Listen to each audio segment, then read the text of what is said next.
Você quer passar no concurso nacional unificado para obter aquele cargo, aquela segurança, estabilidade no trabalho e um salário bem confortável, mas ainda tem dificuldades para fazer uma boa redação. Então faz o seguinte, nesta aula a gente vai trabalhar com modelo de redação, com análise de tema para que você esteja muito bem preparado. Então se liga nesse vídeo até o final.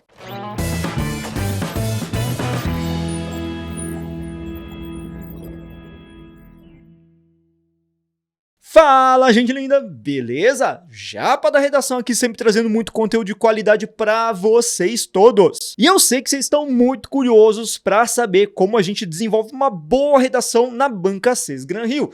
No entanto, é muito importante aqui nesse começo de vídeo a sua ajuda, a sua colaboração.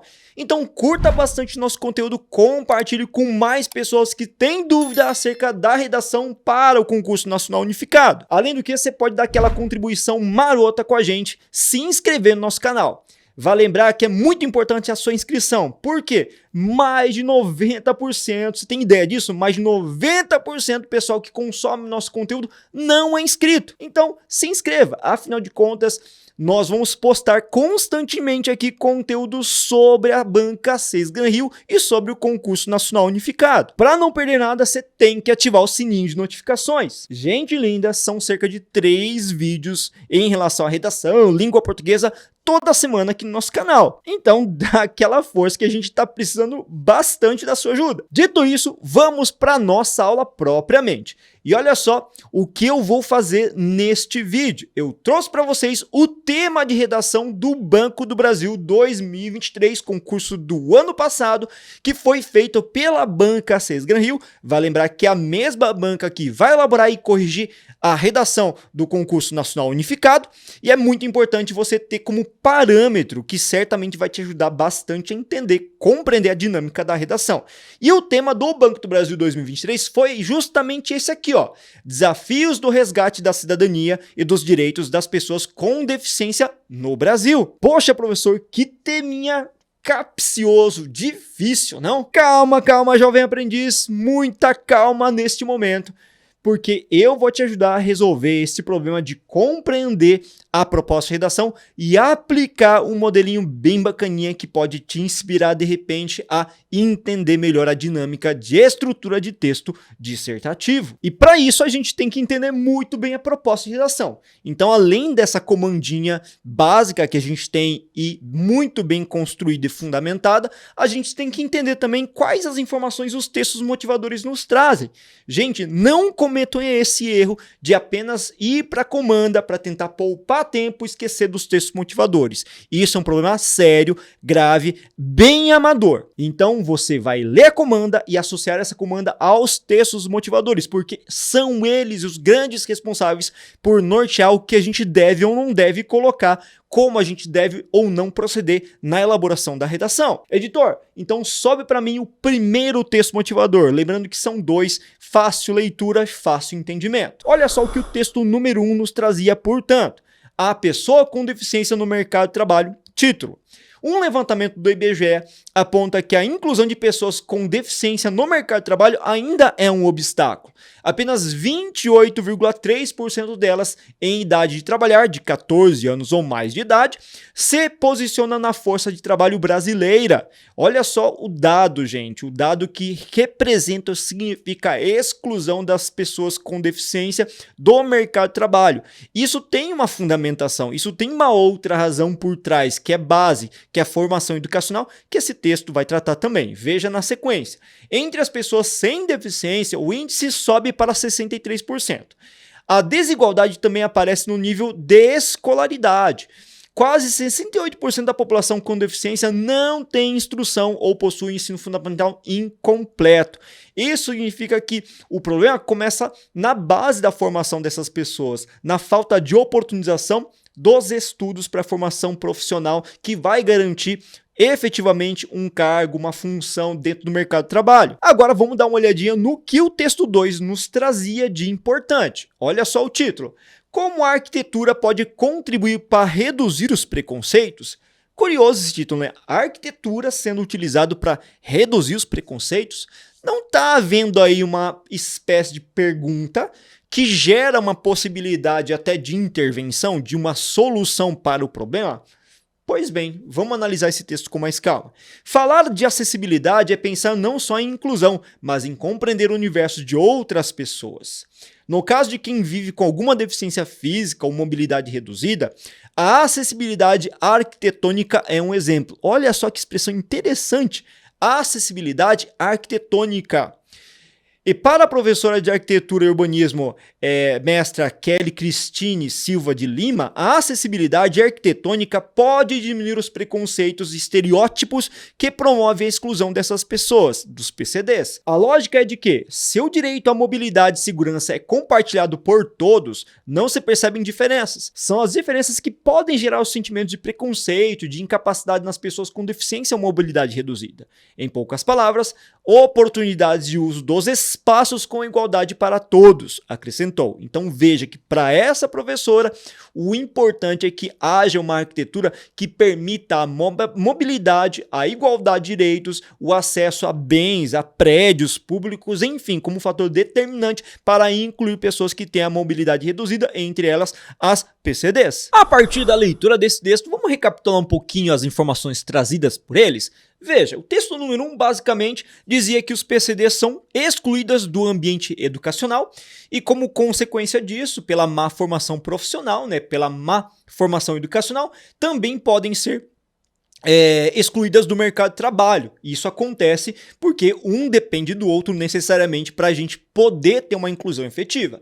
Já o texto número 2 trazia uma espécie de solução que isso tudo, o preconceito, a exclusão das PCDs, dos direitos desses trabalhadores, desses indivíduos, perpassa pelo fato das nossas cidades, da arquitetura em si, não privilegiar essas pessoas. E a arquitetura poderia ser um elemento fundamental para poder, então, incluir todos eles. Veja que nós temos informações muito pertinentes que poderiam ser utilizadas para nortear a nossa produção textual. Então perceba que apesar do tema de redação ser esse, sobe de novo para mim o tema, editor.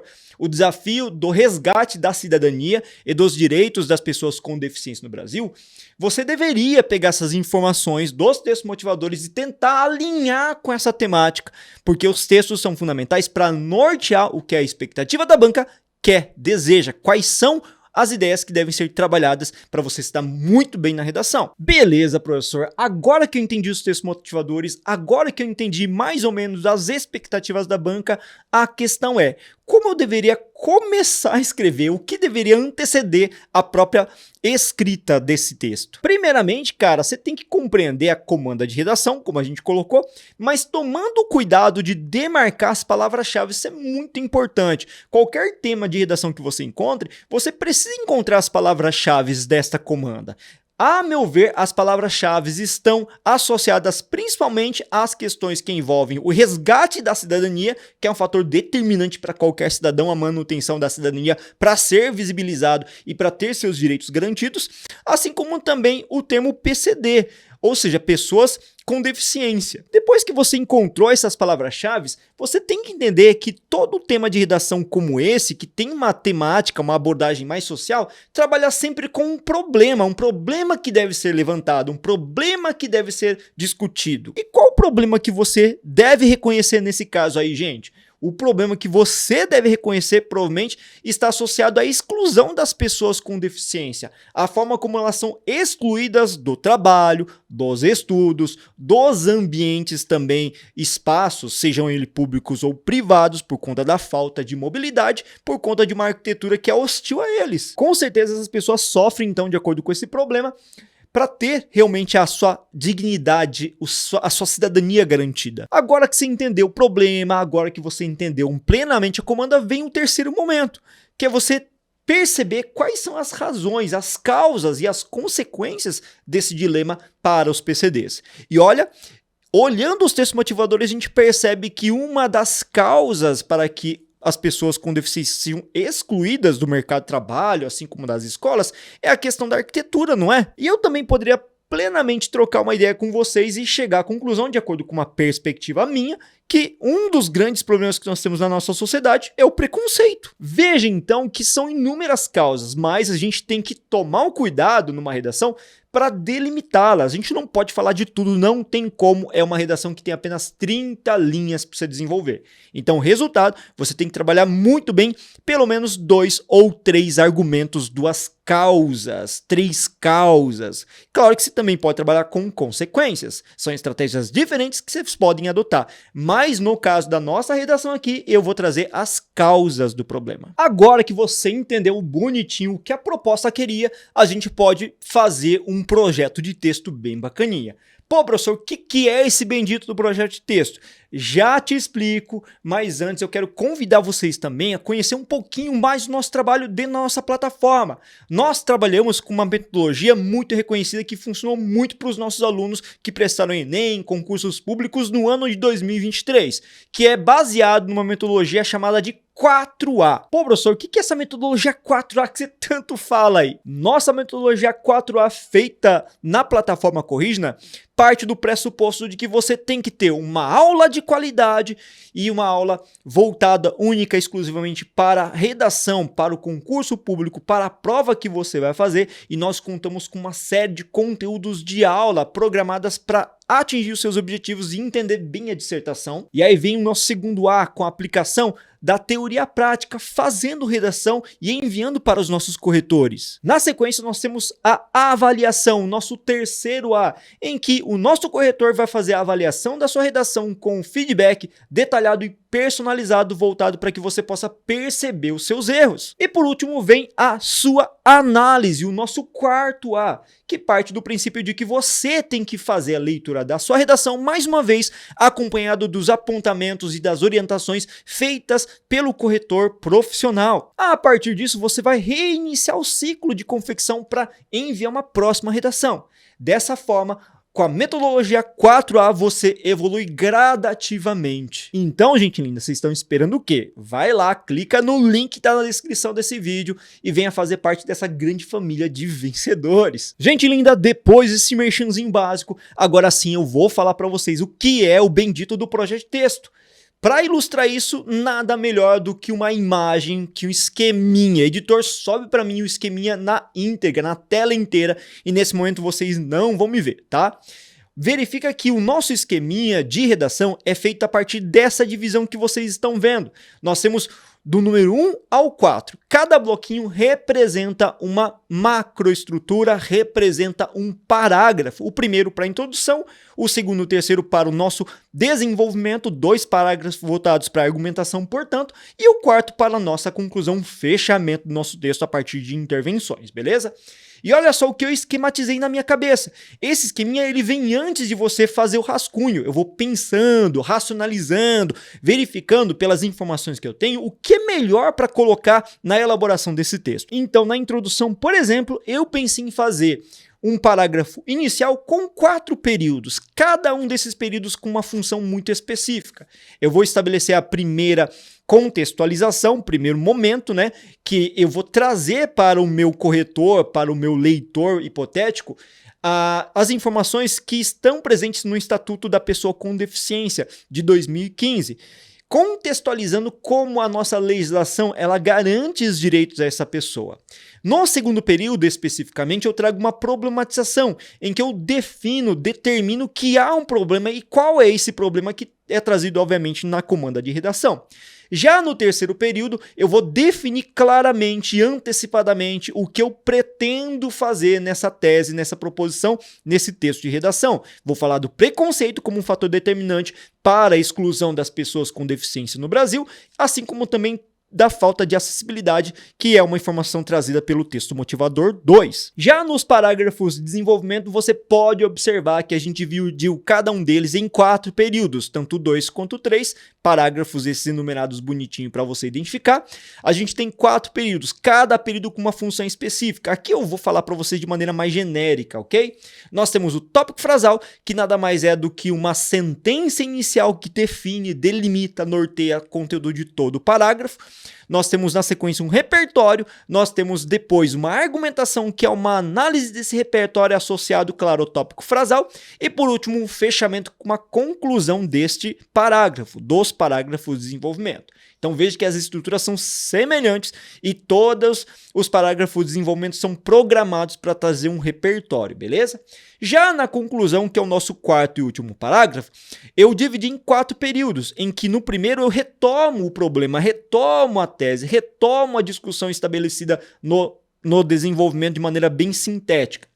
Já na sequência, no segundo período do último parágrafo, faço a primeira intervenção, faço a segunda intervenção no terceiro período e, por último, eu concluo, eu fecho o texto, retomando, então, a minha contextualização, retomando o estatuto da pessoa com deficiência. Caramba, professor, mas espera aí, isso tudo é muito difícil. Gente, vamos com calma. Lembra? Vamos com calma, com tranquilidade. A partir da data de publicação desse vídeo, vocês vão ter mais cerca de aí 3 meses, né? Quase 3 meses para a prova. Então dá tempo, se a gente for pensar numa estratégia de 1 ou 2 redações por semana, treinando bonitinho, dá tempo de você chegar à compreensão estratégica desse esqueminha. Esse esqueminha, claro, vem pronto, vem bonitinho, vem estabelecido a partir dos meus conhecimentos. Então é natural que você olhe e se surpreenda, porque às vezes não está nem um pouco acostumado em fazer uma boa redação nesses moldes. Então vamos com calma, vamos com tranquilidade, assistindo e acompanhando nosso canal aqui nas próximas aulas. Por isso que é muito importante você se inscrever e ativar o sininho de notificações para receber essas informações dos vídeos mais recentes. Eu vou orientar vocês todos sobre isso também, beleza? Então, agora que a gente fez bonitinho o nosso esquema e vocês viram como a gente faz, que antecede o nosso rascunho, a gente vai trazer para você, nesse momento, o nosso modelo de redação. Editor, sobe para mim, porque eu sei que vocês estão ansiosos, o nosso primeiro parágrafo, a introdução. Veja que essa introdução tem bonitinho também a legendinha que eu distingui para você verificar cada período, cada função desses períodos, tá? O primeiro, então, é a nossa contextualização. Vamos fazer leitura. Em 2015 foi promulgada a lei que criava o Estatuto da Pessoa com Deficiência, o qual, o Estatuto, teve como propósito estipular diretrizes legais para a garantia de direitos aos PCDs. Olha que bacana isso. Então, eu trouxe uma contextualização mostrando que eu tenho conhecimento, que eu tenho informação sobre essas questões que envolvem PCDs. No entanto, veja que essa partícula é muito importante para mostrar o contraponto, que é o nosso problema. Passados alguns anos, né, desde 2015, infelizmente ainda se faz nítida a exclusão desse grupo, principalmente no âmbito escolar e trabalhista, o que representa um grande desafio para o resgate da sua cidadania. Percebeu que eu coloquei informações do texto número 1 sobre a questão da exclusão escolar e trabalhista, assim como também eu já defini bonitinho o problema com as palavras-chave que estão na comanda de redação. Esse é o propósito do segundo período, que é chamado de problematização. E por último, a gente insere o quê? A nossa tese, a nossa proposição com a antecipação do que eu pretendo fazer ainda no desenvolvimento. Vamos comigo. Nesse sentido, é pertinente analisar as razões desse entrave a partir do preconceito contra PCDs, assim como também o quê? E da falta de acessibilidade aos PCDs. Cara, essa introdução foi muito bem estabelecida no sentido de tornar o texto que a gente vai propor para o corretor ler previsível, claro, estratégico, muito bem colocado racionalmente em cada uma das passagens. Isso que você tem que entender, a redação tem que ser racional, não é movido pela inspiração divina do momento, é movido pelo preparo, pelo treino a longo prazo. Agora vamos para o nosso desenvolvimento 1, nosso primeiro parágrafo argumentativo. Começamos sempre por meio de um conectivo. Olha só em vermelho, então, conectivo seguido do nosso tópico frasal, que nada mais é do que uma sentença inicial do parágrafo em que a gente delimita o conteúdo que vai ser trabalhado nele, beleza? Vamos lá. De início, evidencia-se que pessoas que portam algum tipo de deficiência são constantemente alvos de estigmatização, de preconceito, de julgamento, beleza? Depois disso, a gente vai inserir o nosso repertório, que é o nosso conhecimento de mundo externo aos textos motivadores e que pode contribuir para a discussão, para tornar o parágrafo mais persuasivo. Vamos ler. Esse preconceito é determinado em grande parte por fatores culturais, os quais são propagados desde a origem de algumas civilizações como a espartana, cidade-estado grega que, antes da era cristã, culturalmente sacrificava os recém-nascidos considerados inaptos para a vida militar, já que eram vistos como incapazes ao treinamento belicoso. O treinamento belicoso é preparo para a guerra. Então, olha o que eu estou colocando. Eu coloco que é um problema cultural o preconceito contra as pessoas PCDs. Isso a gente vê na nossa cultura há muito tempo e outras culturas também historicamente como tradicionais. Então veja que esse tipo de cultura do passado é o meu repertório, que reconhece que eu tenho informação, que reconhece que eu tenho dados. E aí a partir disso eu estabeleço uma análise na argumentação em verde com a situação conjuntural brasileira. Vamos lá. Tal estigma, apesar de diversos avanços sociais consolidados, como por meio da criação do próprio estatuto, traduz-se ainda hoje por conta da associação inconsistente das características físicas e mentais a limitações produtivas das pessoas com deficiência. Ou seja, a gente tem esse preconceito na sociedade brasileira ainda hoje, por quê? Porque a gente costuma associar as deficiências com limitações, com muitas limitações, o que exclui essas pessoas e gera um preconceito, porque as pessoas não entendem que essas pessoas são plenamente capazes de fazer outras tantas atividades. Agora o fechamento do parágrafo, que retoma a ideia propagada lá no tópico frasal. Nesse sentido, é notório que a incompreensão é a raiz da exclusão desse grupo constantemente invisibilizado de seus direitos, ou seja, o preconceito, a estigmatização. Já o segundo parágrafo de desenvolvimento começa também com um conectivo muito importante para você linkar um parágrafo a outro, não se esqueça disso, hein? Mais pra frente, inclusive, a gente vai ter uma aula específica sobre isso, e se você quiser se adiantar, você pode clicar nesse cardzinho que traz alguns conectivos que você pode utilizar no desenvolvimento dessa redação. Sugestões muito importantes para você melhorar a construção, a estrutura da redação. Ademais, constata-se que a falta de acessibilidade é outro ponto que limita as condições de muitas PCDs. Muitas PCDs porque são pessoas, né?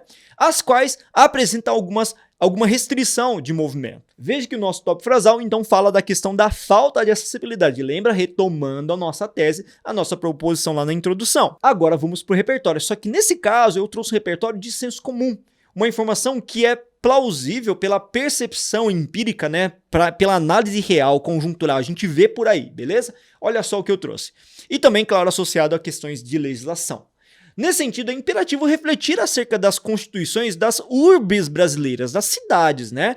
As quais, notadamente, não apresentam preocupações com cadeirantes, por exemplo, mesmo que seja uma prerrogativa legal da exigência do Estado acerca da gestão urbana para a construção de rampas, desníveis em calçadas e demais adaptações físicas. Aí, a partir dessa constatação verídica, pelo meu olhar crítico, você está mostrando esse olhar crítico reflexivo saindo da sua bolha, tá? Mostrando que você tem capacidade de percepção do mundo real, vem a sua argumentação, a sua articulação. Sendo assim, é fato que há limitações de pessoas com restrição de movimento em ambientes escolares, elemento que justifica a evasão estudantil, com a consequente limitação de uma formação profissional, dados esses que estão presentes ali no texto número 1. Veja que eu não estou copiando informações do texto 1, mas eu estou me pautando nos dados trazidos por ele, beleza? Isso é muito importante. O que eu quero dizer? O fato de não ter mobilidade, ou melhor dizendo, da arquitetura não ser algo que propicie uma inclusão, eu tiro as pessoas, as crianças das escolas e elas também não vão entrar no mercado de trabalho, coisa que a gente discutiu anteriormente. Para finalizar esse parágrafo, veja em preto a nossa conclusão. Logo, não é de se estranhar que esse público não ocupe espaços que lhe garantam a dignidade e assim permanecem segregadas. Chegamos agora à nossa conclusão e eu sei que vocês estão curiosos para saber como a gente faz uma conclusão bem bacaninha, copiando aí parte dos modelos que a gente encontra em relação ao Enem. Só que antes, vamos lembrar que nós estamos em redes sociais as mais diversas. Então, segue a gente também. A gente está no Instagram, no TikTok, produzindo conteúdo praticamente todo dia. Vocês podem ter acesso facilmente a nossas redes sociais, o link também está na descrição desse vídeo, beleza? Já ajuda demais a gente também, com certeza você vai encontrar muita informação de qualidade. Olha só como a gente começa, pelo conectivo também, pela retomada na sequência da tese, assim como também uma síntese breve dos argumentos que foram apresentados, retomando aí o problema em geral, né? Portanto, observa-se que as pessoas com deficiência são invisibilizadas e precisam ter o resgate da sua cidadania, tendo em vista o preconceito e a restrição da mobilidade, como principal causa do problema. Na sequência, a gente vai inserir o quê? A nossa primeira intervenção ao nosso primeiro problema, a primeira causa trazida no desenvolvimento 1. Lembra da hierarquia, lembra da sequência.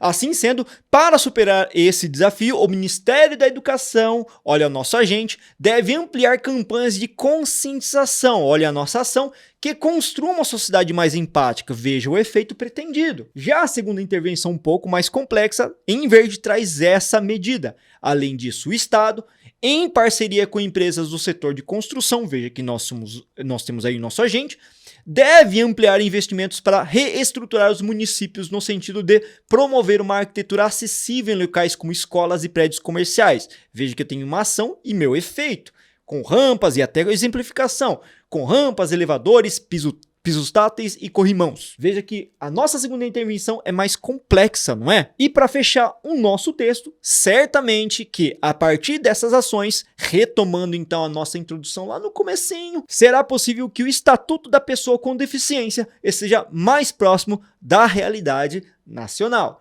Esse fechamento resgatando a introdução é bacana para você conclui o seu raciocínio com uma frase de efeito. Gente linda do meu coração, se vocês chegaram ao final dessa aula, significa que vocês estão gostando. Então não custa nada dar aquela curtidazinha, beleza? E outra coisa também que é muito importante pra gente, para gerar engajamento aqui no nosso canal, é você trazer o seu comentário. Comente se você está gostando, se curtiu o nosso conteúdo, se tá te ajudando, se você tem dúvidas, se você quer algum vídeo, algum conteúdo específico, traz aqui que eu respondo na medida do possível, tá? Muito obrigado mais uma vez por apreciar o nosso vídeo até o final. Desejo a vocês bons estudos e até a próxima aula!